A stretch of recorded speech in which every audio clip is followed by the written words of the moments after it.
дуруд шунавандагони азиз, охирин таҳаввулоти Тоҷикистону ҷаҳонро имрӯз ҷумъа 2 октябри 2020 сол мустақиман дар рӯи мавҷи радиои Муҳоҷир мешунавед. хабарҳоро аз Тоҷикистон шурӯъ мекунем. Тоҷикистон ва Туркиё ба нақша гирифтаанд, ки парвозҳо миёни Душанбе ва Истанбул аз ҳафтаи оянда барқарор шавад.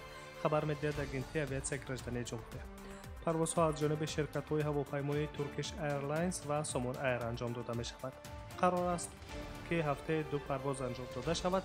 Turkish Airlines парвозҳои Истанбул, Душанбе, Истанбулро рӯзҳои Душанбе ва тайёраҳои ширкати Somon Air рӯзҳои панҷшанбе, парвозҳои Душанбе, Истанбул, Душанберо анҷом медиҳад. یادآور می‌شویم که تاجیکستان روز 20 مارس پروازها با دیگر کشورها را در پس منظر پنجشنبه کرونا ویروس قطع کرد. اینچنین خاطر نشان می‌سازیم که پروازها در مسیر دوشنبه دبی دوشنبه روز 21 ایول از سر گرفته شدند. پروازها میان دوشنبه و دبی هفته یک مرتبه توسط فلای دبی و سومون ایر انجام داده می‌شوند. مذاکرات برای از سرگیری پروازها با دیگر کشورها از جمله روسیه و ازبکستان و چین ادامه دارند.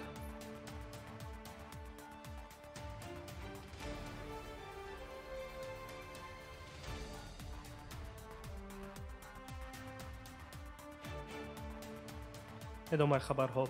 агентии федералии нақлиёти ҳавоии Русия аз сабти номи эҳтимолии як ширкати нави ҳавопаймоии Fly Union хабар дод, ки ба Тоҷикистон парвоз анҷом хоҳад дод. хабар дода мешавад, ки ширкати ҳавопаймоӣ барои интиқоли мунтазираи мусофирон борд, боғоҷ ва почта дар хатсайри зерин Бохтар Москва Бохтар, Бохтар Санкт-Петербург Бохтар ва Бохтар Екатеринбург Бохтар парвоз хоҳад кард. аммо ҷиҳатҳои мушаххасоти ин хабар, хусусан санаи оғози парвозҳо, ягон маълумоти расмие дар даст нест. ширкати ҳавопаймоии Fly Union инчунин вебсайти худро дорад, аммо то ҳол фаъол нест ин сайт. طبق اطلاع پورتال پلانستورت، شرکت هواپیمایی در توازن خود تنها یک هواپیما دارد که 32 از 2 سال دارد. در این زمان درباره این که آیا فلای یونین هنگامی برقرار کردن پروازها را اجرا کردن میتواند یا نه، اینچنین شماره دقیق هواپیماها، سنه‌ها و جدول پروازها معلومات مشخص نیست.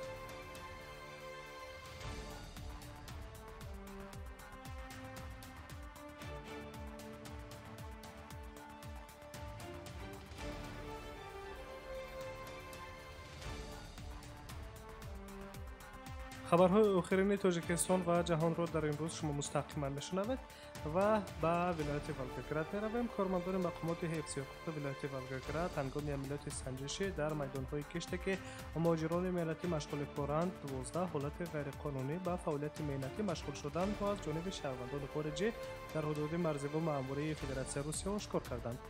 بنا به اطلاع دفتر مطبوعات سرایوسط وزارت کارهای داخلی فدراسیون روسیه اوید به ولایت ولگراد در جریان رید در گرمخانه‌ها هنگام جمع‌آوری سبزوات 12 قانونشکنی در سمت قانون‌های مهاجرتی از جانب مهاجران آشکار کرده شد. معلوم گردیده است که چند نفر شهروندان خارجی به گرفتن پتنت یا خود اجازه‌نامه کار در صحرا غیرقانونی به فعالیت مهنتی مشغول بودند. برای جلب کارمندان خارجی به کار به حجتگزاری رسمی و صاحبان گرمخانه‌ها تا 800,000 روبل جریمه تهدید می‌کند. غیر از آن، هنگام گذراندن عملیات سنجشی، کارمندان بازرسی دولتی اتومبیل 4 راننده را بازداشت کردند که در حالت مستی بدون اجازه‌نامه و سقوط سر چنبرک نقلیات نشسته و فعالیت نموده ایستادند. گفته می‌شود که در نسبت نفران معین گردیده سندهای حقوق ویرانکنی مأموری ترتیب داده شده برای ماهیتاً بررسی نمودن و سطح ارسال کرده می‌شود.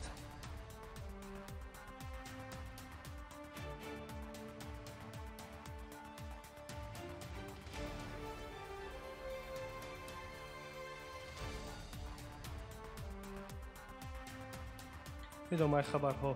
از 5 اکتبر طلبات برای کارفرمایان جهت انتقال کارمندان به کار فاصلوی حتمی می شود. نوشته از شهردار مسکو سرگئی سبیان این روز پنجشنبه در بلاگ خود. طبق این فرمان از 5 اکتبر تا 28 اکتبر در مجموع حداقل 3% کارمندان، اینچنین همه کارمندان از 65 سال بالا و گرفتاران بیماری‌های مزمن باید به کار دوردست گذرانده شوند. یگانه استثنا از این قاعده کارمندان است که حضور آنها در جای کار برای فعالیت سازمان یا تشکیلات و مؤسسه‌ها اهمیت مهم دارند، گفته می شود در قرار شهرداری مسکو. талабот инчунин ба ташкилотҳои тиббӣ, корхонаҳои саноатии мудофиа, Росатом ва Роскосмос ва баъзе дигар соҳаҳои стратегӣ дахл надорад.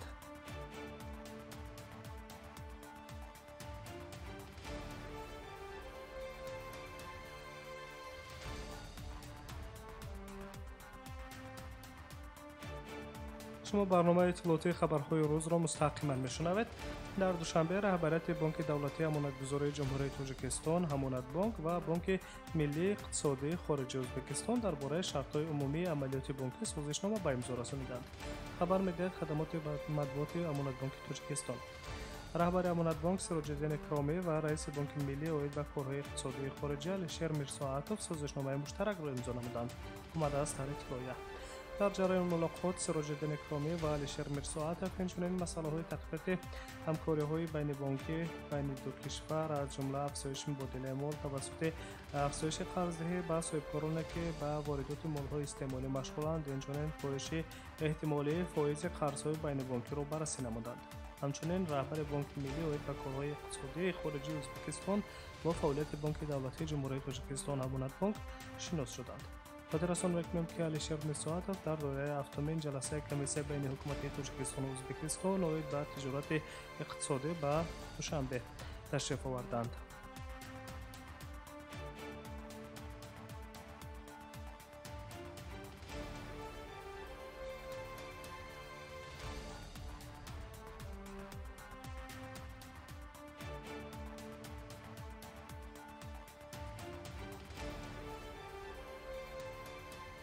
ژاپن طبق نقشه روز پنجشنبه محدودیت‌ها برای ورود شهروندان خارجی را که با سبب کووید 19 جاری کرده شده بودند کاهش داد، اما این سبکی به سیاحان به تاثیر ماند. طبق معلومات وزارت کارهای خارجه ژاپن و طوری که علیه 25 سپتامبر اعلام شده بود، شهروندان همه کشورهایی که روابط دانشجویی دارند، شخصان سرپرست در ژاپن، اینچنین آنهایی که بغیر از صاحبکاران در دیگر شرکت‌های ژاپن کار می‌کنند، اکنون می‌توانند تحت قرنطینه 2 هفته‌ای وارد این کشور شوند. اما گفته می‌شود که شماره افراد ورود به قطر محدود خواهد شد. انتظار می‌رود که با افزایش اقتدار نقطه‌های سنجشی کرونا ویروس در فرودگاه‌ها باز هم وسیع‌تر گردد. در دوام پاندمی کووید 19 حوالی سال روان ژاپن ورود را از 159 کشور و منطقه‌های جهان به این کشور بست و اخیراً با تدریجاً گشودن آن برای تاجران بعضی کشورها شروع کرد.